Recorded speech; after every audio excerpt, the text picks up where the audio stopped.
Perbandingan Divine Departure Shanks dan Goldie Roger di One Piece. 1. Roger dan Shanks sama-sama mengayunkan pedang mereka dengan satu tangan. Yang menarik adalah, Divine Departure sama-sama digunakan Roger dan Shanks dengan satu tangan. Untuk kasus Roger, ini terlihat jelas di episode 964 anime. Di momen Roger mengayunkan Divine Departure, dia hanya menggunakan satu tangan. Tentu saja, berhubung Shanks hanya memiliki satu tangan, di bab 1079 pun dia meluncurkan Divine.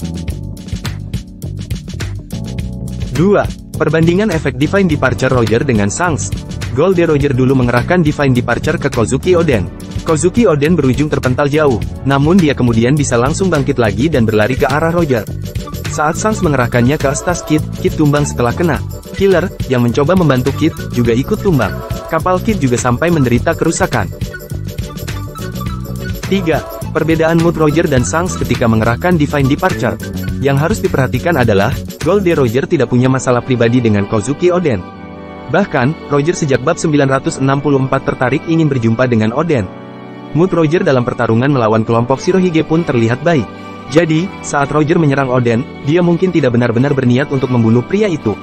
Dia bisa jadi hendak menyerang hanya untuk menguji ketangguhan Oden.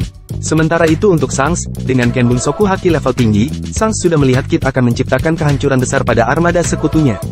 Ini membuat Shanks emosi. Divine Departure yang ia kerahkan pun tampaknya benar-benar ia luncurkan untuk menjatuhkan Kid. Bisa jadi, inilah salah satu faktor kenapa Divine Departure Shanks efeknya lebih gila.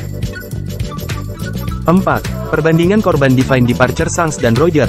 Yang jadi korban Divine Departure Roger adalah Kozuki Oden. Kamu pasti sudah tahu sendiri kan betapa tangguhnya Oden? Dia itu sejak lahir terkenal kuat. Jadi tak mengherankan kalau Oden masih bisa langsung bangkit lagi setelah kena Divine Departure Roger. Sementara itu untuk Eustace Kid, dia sebenarnya tangguh juga. Dia bisa terus bertarung dalam pertempuran di Onigashima. Meski begitu, level ketangguhan Eustace Kid memang sepertinya masih di bawah Kozuki Oden. 5. Shanks dan Roger tampaknya sama-sama mengerahkan Haosoku Haki dalam Divine Departure mereka. Saat Roger mengerahkan Divine Departure, ada efek petir merah hitam yang menandakan serangan itu diperkuat Haosoku Haki. Jadi tetap menakjubkan juga, Oden bisa bertahan dari tebasan itu. Di versi gambar bab 1079 sih, tampaknya ada efek petir hitam juga dari serangan Shanks. Selain itu, saat Shanks hendak mengerahkan Divine Departure kita diperlihatkan Kid terkejut. Lalu ada juga panel yang menunjukkan sejumlah orang pingsan dengan mulut berbusa, menegaskan kalau Shanks memang mengerahkan Haosoku Haki saat menebas. Jadi, Divine Departure ini memang tampaknya teknik pedang yang diperkuat Haosoku Haki. 6. Lebih kuat Divine Departure Shanks atau Roger? Jadi berdasarkan perbandingan itu, lebih kuat Divine Departure Shanks atau Roger?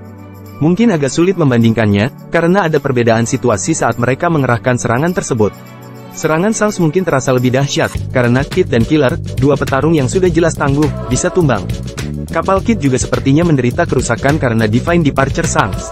Sementara itu, Kozuki Oden yang jadi korban Roger masih bisa bangkit lagi. Tapi patut diperhatikan, Roger tidak memiliki masalah dengan Kozuki Oden saat dia menyerang samurai itu. Sementara Shanks marah karena Kid akan menciptakan kehancuran besar. Karenanya, ada kemungkinan kalau Roger emosi mungkin dia bisa saja mengerahkan Divine Departure yang sedahsyat punya Shanks untuk menjatuhkan musuhnya. Sudah begitu, ketangguhan Oden pun diduga melampaui Eustace Kid. Jadi bukan gak mungkin kalau Oden yang kena Divine Departure Shanks, dia masih bisa bangkit.